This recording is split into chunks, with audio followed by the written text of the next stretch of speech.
Hello and welcome back to EML Radio. I think it is about time that small business owners have a platform and an opportunity to tell their side of the story. You know, I have just been sickened and saddened by how we have turned this pandemic into a polarizing social and political issue. And so I stepped back and asked myself, what can I do to help bring some unity? And what I came up with was allowing small business owners to come on this show and tell their story. We have to bring humanity back together, and the way we're approaching things right now is we are dehumanizing one another in order to prove ourselves right. So I'm very excited about this series, and I encourage all of you. It doesn't matter that you're a small business owner or not. Actually, if you're not a small business owner, you will probably learn more from these episodes than those who own businesses. So I encourage you to tune into these episodes and hear the real life stories of how this pandemic has affected everyday people who have poured their heart and soul, all of their financial resources into building a business, creating jobs, and providing services in our local communities for all of you out there. I hope you enjoy it.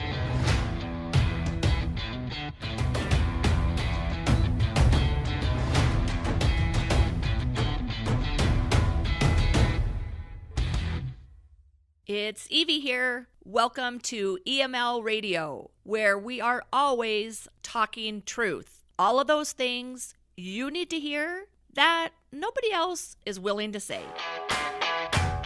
Hello, welcome. Thank you. I have Naomi from Vine and Olive Wine Bar and Eatery with me today. And Naomi is a dear friend of mine, very inspiring female entrepreneur. So before we kind of get into our discussion, I just want you to take just a second to kind of introduce yourself to our audience. Okay, my name's Naomi Boutz, and I'm the proprietor of Vine and Olive Eatery and Wine Bar in Riverstone here in Coeur d'Alene. Awesome. And how long have you been in business? So the restaurant opened November 2017, so we're about 2.5 years old. Awesome. One of our favorite places, just so you know, for the record. Before we get into like what's happening with your business now, I just want you to kind of backtrack a little bit and tell me just even a little bit about your background, what got you into the restaurant business, kind of how that all got started. Sure. So I've been in the restaurant business for 14 years, and I never in a million years thought I would own a restaurant. I actually started serving when I was going back to school. And I was a single parent and needed to get a part-time job. So I started serving at the old wine cellar, and it just got into my blood. So eventually I started doing the marketing and the bookkeeping. I just kept getting more responsibilities. And the owner at that time, Jim Duncan, who was my mentor, offered to train me on running the wine program. So I spent 3 years with him every Tuesday training my palate, and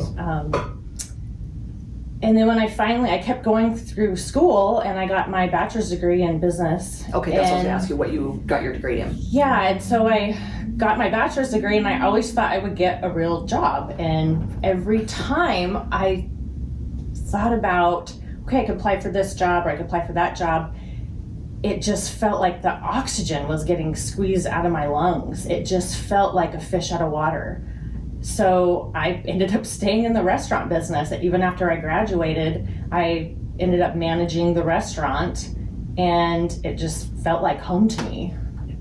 But eventually I knew I wanted to own my own restaurant after I had spent over 10 years running them for someone else, and I knew I took so much ownership and I worked like an owner that eventually I thought I need to be building my own future and build my own business instead of building someone else's dream. Love it. you said something there that really struck me too. That's an important quality in people that end up building really successful businesses, is when you said the thought of going to work like outside that industry or just going to get a regular job felt like suffocating to you. Yes. Yeah. And that's a huge trait in entrepreneurs or business owners, right? Like you have this feeling like, I can't even put my finger on it, but the thought of going and just sitting and working and doing the same thing day in and day out, like it would just crush your soul. And I think that's when you realize it's your passion. Mm-hmm. It's not just about doing something that you love. The restaurant business and doing something with food and wine and hospitality, it is my passion. So it makes a big difference in every aspect of how you run your business when it's a passion and not just something you have to do. So that answered my next question for you. It was like, okay, well, what was the why? What's your why? Like, why do you do this, right? Because any of us that run businesses know it is one tough road, right? It Always. is. Like, then that never really goes away, right? No, owning like a you business. conquer one thing and then you've got another hurdle. Yeah, and I've always said this from day one. Owning a business is not an 8 to 5 job. It is a lifestyle. So that means some days you're doing 12-hour days. If there's something going on, you are working every day and you're working through it. I always say there's ebbs and flows. Right. And you need to let those ebbs and flows dictate what the amount of time you're putting in. And I do feel like over the last couple of years, I have gotten a lot better at allowing myself to take a step back when the business does not need me as much, and I can use that time to recharge, get inspired, kind of refill my soul. And then there are other times, like right now, where you are fighting for your life and you do not get the time off. You are here because you are saving your baby. Yep. Perfect transition for me into this current time and why I even chose to do a series of talks with, oh, thank you, now I can actually see your eyes. I know, I'm like, I can't see like, his face. Why I even chose to do this, because during this whole pandemic, I just noticed that the further we get into it, that it's been so polarized, right? We know that. Now it is a complete and utter political and ideological battle. That's what this whole thing has devolved into, which is really sad if you think about it, right? Like a worldwide health crisis is now being just politicized, and that's nauseating. And so that's not to say that I don't think that COVID is a serious issue. Of course I do, right? But we've learned since when we first found out, like, it's probably not quite as bad as we all thought it was going to be, right? Correct. And in this, I'm hearing it on social media, right? I'm hearing it in conversations that people are categorizing, like, okay, if we open back up, that it's just this is an economic issue versus like a social justice issue, right? So you have people on one side that if you want to open up, you are heartless, you are a capitalist pig, all you care about is making money, right? And then on the other side, we've got people like you that are real people. And I wanted to be able to bring some of you on that I know that you've dedicated your whole life so that people can reconnect. This is not just about the economy. Really, it's really easy to talk about the economy versus, like, I actually know Naomi. And I know Naomi is a human being that put her life into building a business. That's not just the fucking economy, right? Like, that's Naomi. Correct. So I want you to be able to share some of what you've had to go through so that our listeners can kind of step back and go, let's turn off the news. Let's actually reconnect to real human beings and not dehumanize this into some, like, just economic issue. Correct. Yeah. Okay. I know, that's such a wide, like, where do I even start? Okay, if you want me to help you guide you there. So first of all, just so people know where you stand on all this, like, what your thoughts from the time that you found out that you were going to be required to close, and what that led you through emotionally, right? Yeah, so March, and I would say, the middle of March, and there's so many moving parts to this conversation. March 15th is, I believe, the date that Washington closed down restaurants. And I knew that day, I remember that day so vividly. It actually was a day I spent with all of my siblings and my parents, and it was my nephew's first birthday. And so I went down to St. Mary's, where I grew up, and I knew in my gut that things were going to get really bad.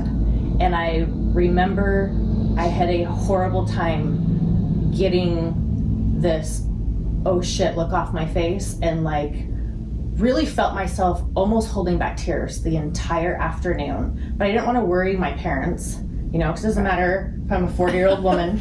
Right. My parents still worry so much about their daughter and all of their kids, but they really know how much is invested in this business. So I didn't want to worry my family, but I just had such a hard time, because the whole time I'm thinking, what am I going to do? What am I going to do? I was always planning in 2020 as a business owner for a downturn. Like, I think it's irresponsible to not financially plan and be prepared with your cash flow and with how you're operating for some kind of a downturn. Okay, the economy's doing great, but we need to be responsible. So I had already was planning for that. Let me just interject something right there, because this is important for people to listen to.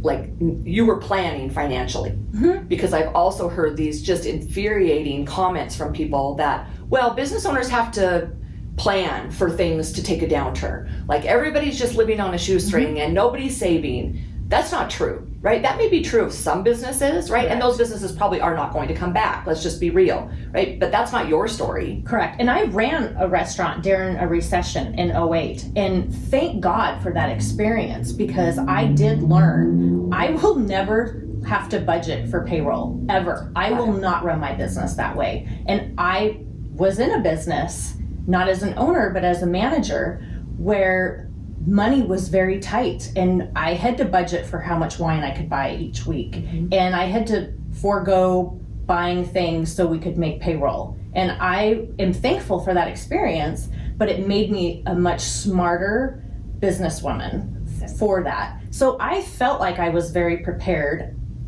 Lots of money in savings for the business.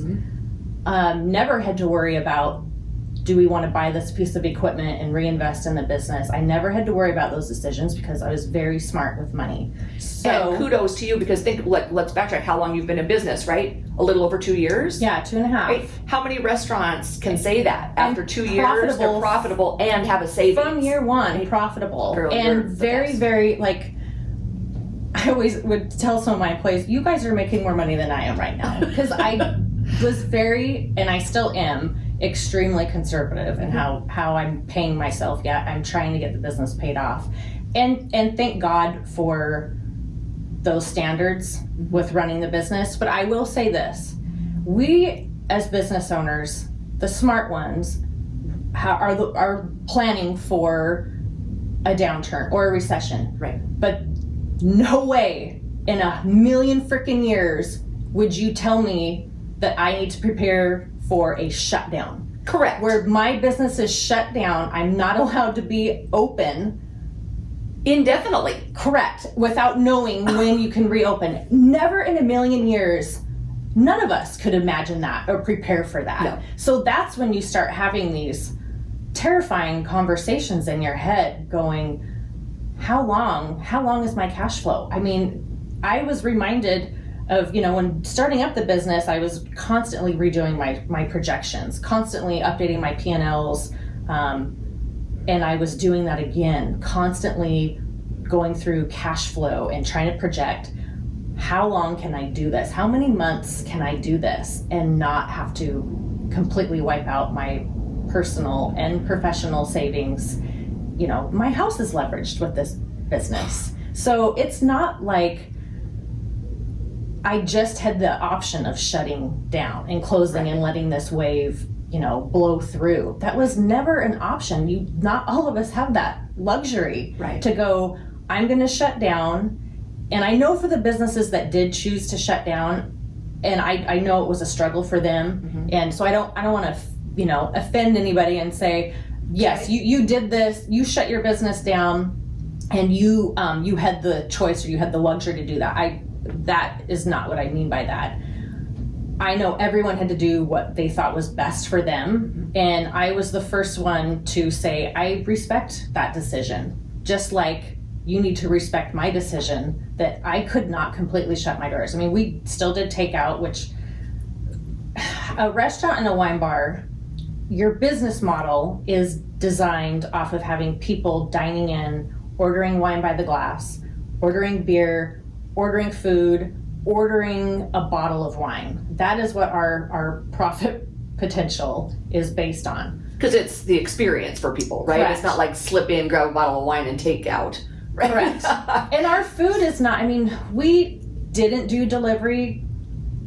You know, I know that was probably a missed opportunity for us, but my chef was very adamant. Our food is not, it's not showing well 50 minutes after it's Oh God, cooked. no. You know, we do fresh homemade pasta. Right. Everything is from scratch. It's meant to be consumed right when it gets into the window, Right. not 30, 40 minutes later. Yeah. So it's not like pizza where, you know, pizza is great. And you can reheat it. Yes, right? when it's not piping hot, sometimes it's even better 30 minutes later. Right. So it's a very, very different business model than some other spots. So, but I will commend you too, just watching all this unfold in like you did your, you know, prepare at home meals so that you gave people ingredients and they could pick up their bottle of wine, and you were like, you're the epitome of a business owner that's all in, that is going to pivot and do whatever you have to do in a crisis in order to survive. Right. So I really, I mean, and that was huge kudos to you for that. Thank you. And that was my chef's idea, doing the ready cook meals, having a team, and I'll say, you know, team, my chef, literally, if it weren't for him, I can't even tell you how many days, Evie, I would have been on the restaurant floor just crying. I mean, there was a lot of crying, but I was never on the floor because I had an amazing partner at the restaurant that was also, he gets it, and he was all in, and he knew I told him from day one, if we have to shut down completely, you will still have a job and you will still get paid. So I don't want you to worry about that. But the first day, even before restaurants got shut down, we sat down and he started brainstorming, and he came to the table with so many ideas. The ready cook meal options, doing growlers to go.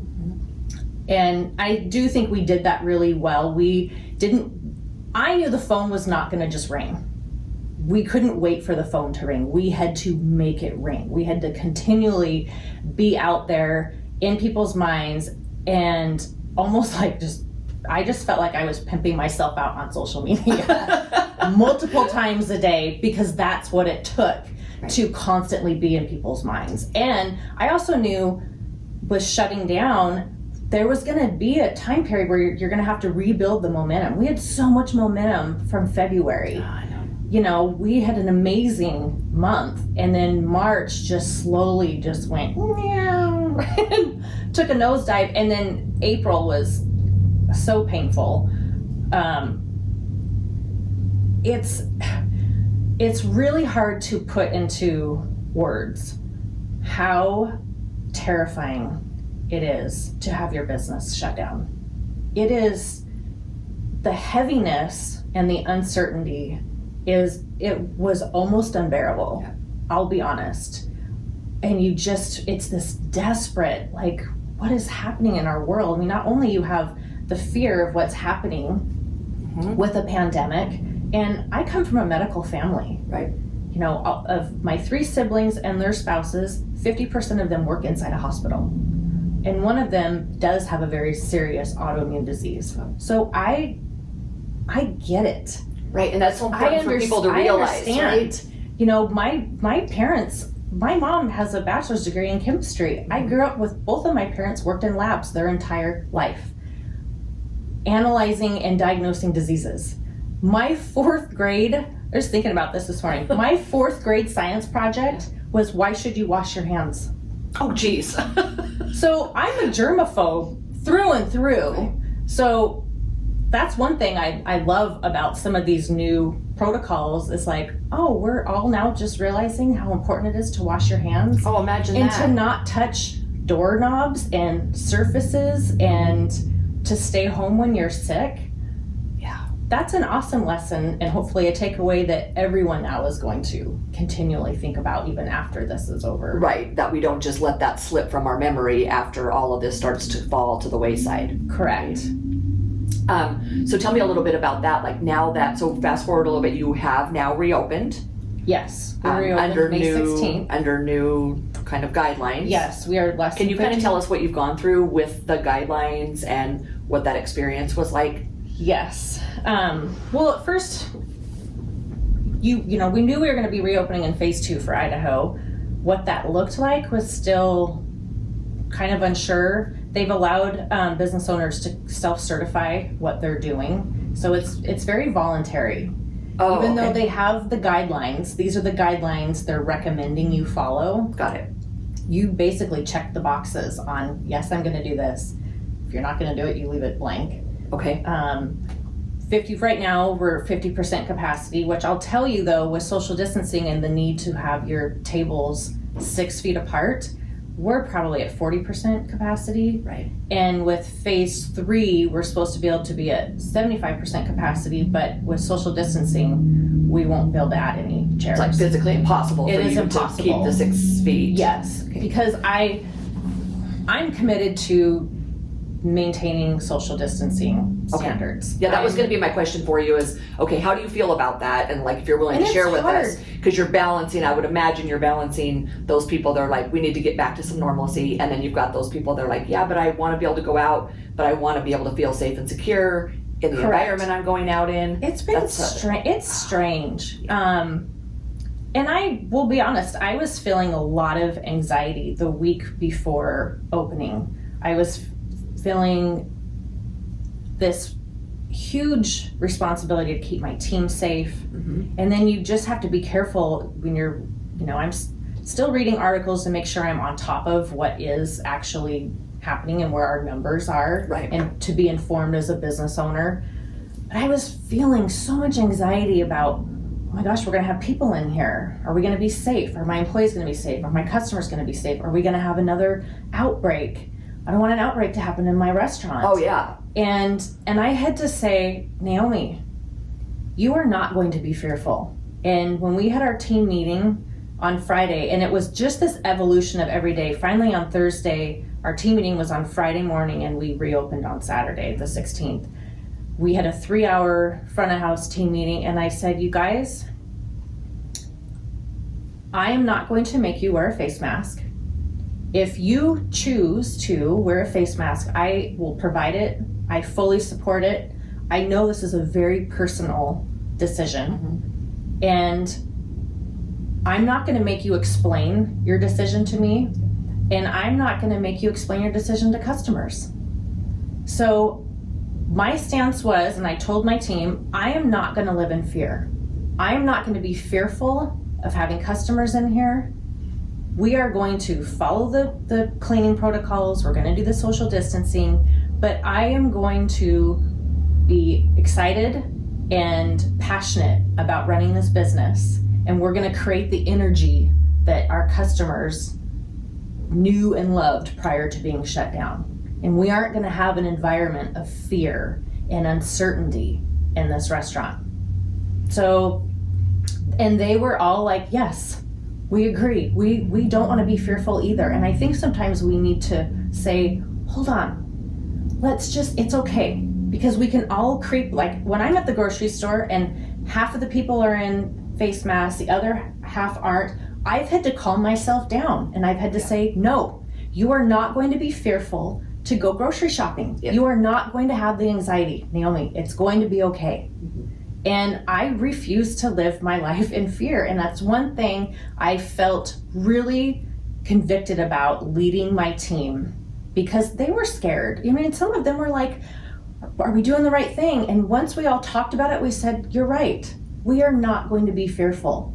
We are going to live our lives. If we have another outbreak, we will deal with that. Right. and we'll be responsible, but we can't live in fear of the what if.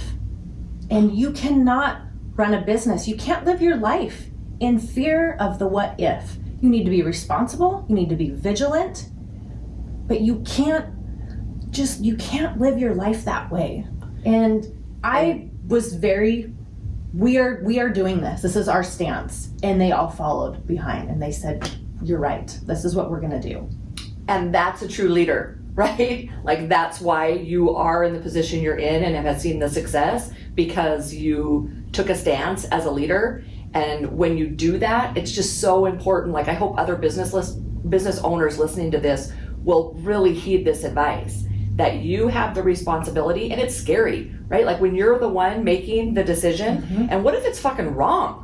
Correct. Right? You're like, what if all of a sudden, like everybody that went to buy an olive got COVID? You're like, oh my God. And that's all on you, right? It would destroy your livelihood and your dreams, right? So like for one, that is like, it just gives me chills, because the strength and leadership that you've shown is beyond commendable, right? Thank you. And you gave your whole team the peace of mind to go, you know what, we're not going to live in fear.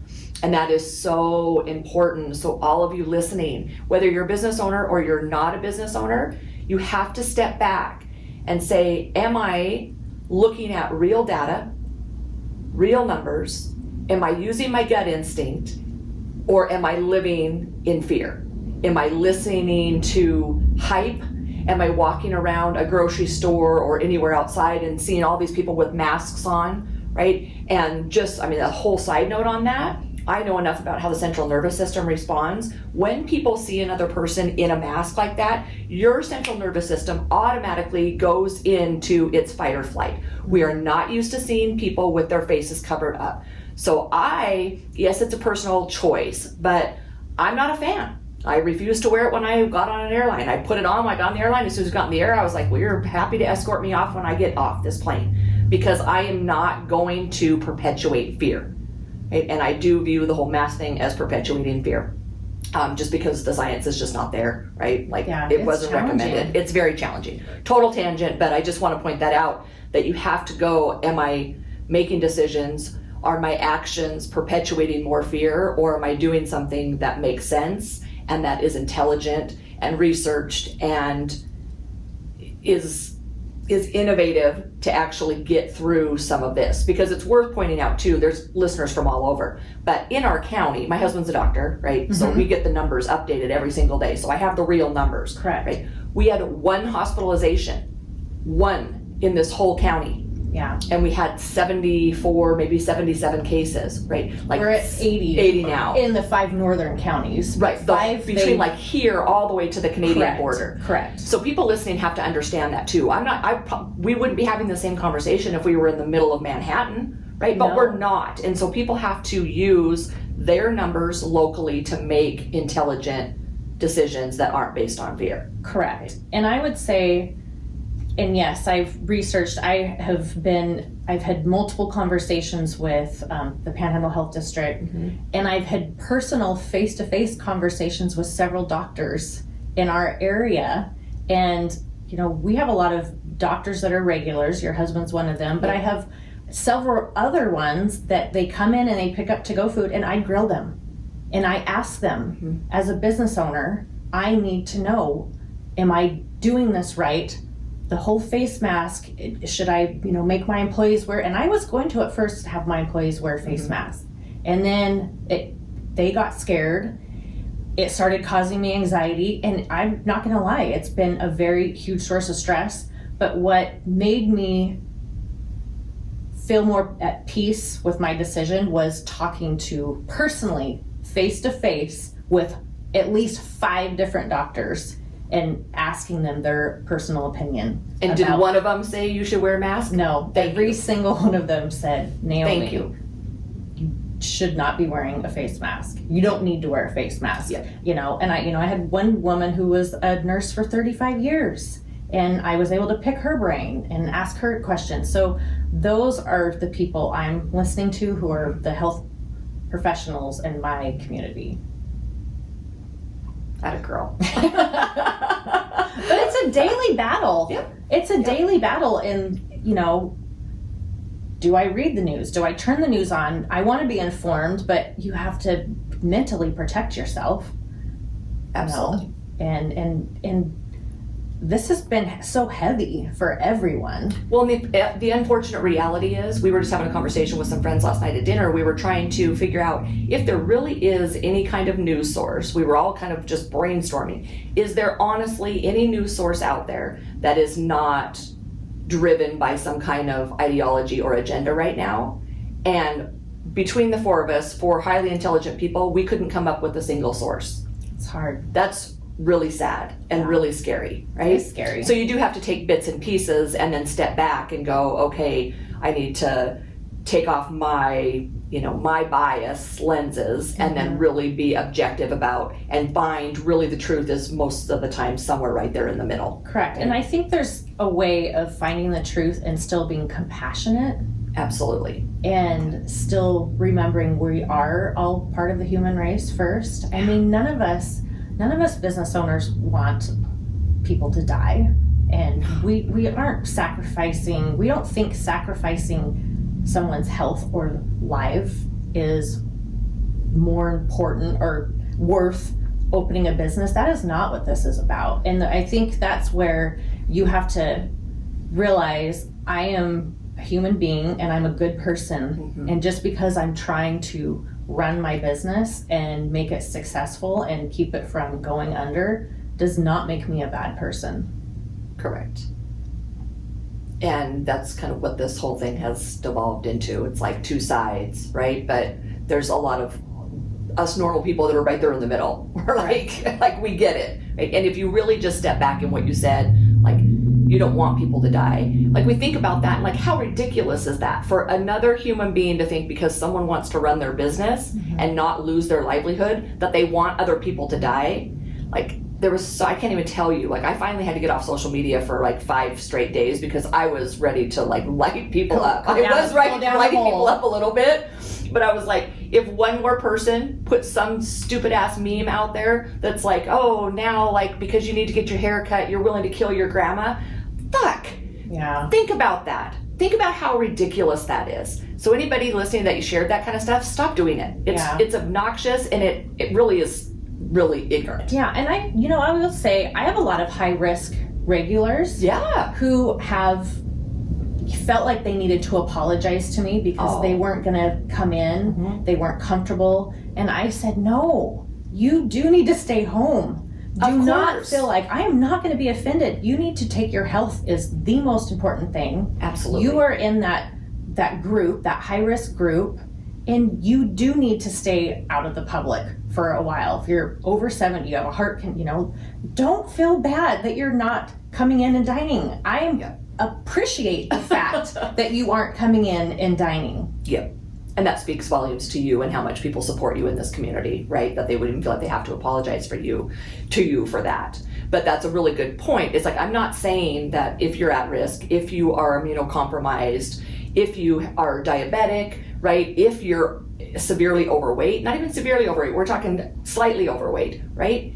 Overweight, have any kind of respiratory issues, asthma, those kind of things, you really are at risk. But the rest of us can't shut our life completely down because of those factors. Those people need to then be responsible for their own health, right? And shelter until they feel like they are comfortable going out amongst the general population. And what I really appreciate about our area in North Idaho is, I would say a lot of those regulars are equally concerned about my business and equally concerned about if we're making it and if we're doing okay. And I just can't say enough about our community. And I've always said, there's nowhere I'd rather be than Coeur d'Alene, and even more so now. Oh man, it's an amazing community. We have a great supportive community of people here. Yeah. Awesome. So we're going to kind of wrap it up there, but I always ask all my guests to leave us with one important truth. And for you today, I would ask that, is there a truth that you want listeners that are non-business owners to take away from you? I mean, the biggest takeaway for me throughout this whole pandemic and trying to maneuver through it, and the biggest, battle I've had to have, because we've all been there through this. We weren't able to go out, even though I was working every day, and a lot of times that was 6 days a week. I was still going home a lot of times and just sitting by myself and having this horrible mental battle myself, feeling depressed, feeling like, what is going to happen to our world? What's going to happen to my business? What's happening to our society? And heavy. And I finally, one Friday night, had to say, Naomi, no, you are not going down this rabbit hole. You are not going to. And it just takes that decision. And sometimes it's an hourly decision. You are not going down that hole. And I don't care what is happening in your life. I will not choose fear. I will always choose hope. Every day. That is the biggest takeaway. And that doesn't mean it's easy. That doesn't always mean you don't feel like everything is coming in around you. But I will always choose hope over fear. And we'll continue to do that every year after this. Love it. That is so powerful. Thank you so much for being here. Oh, thanks for having me. I wish you all the best in the future. I admire you, I support you 100%, and I'm just honored to know you and call you a friend. Oh, thank you. I feel the exact same way, Evie. Awesome. Thanks.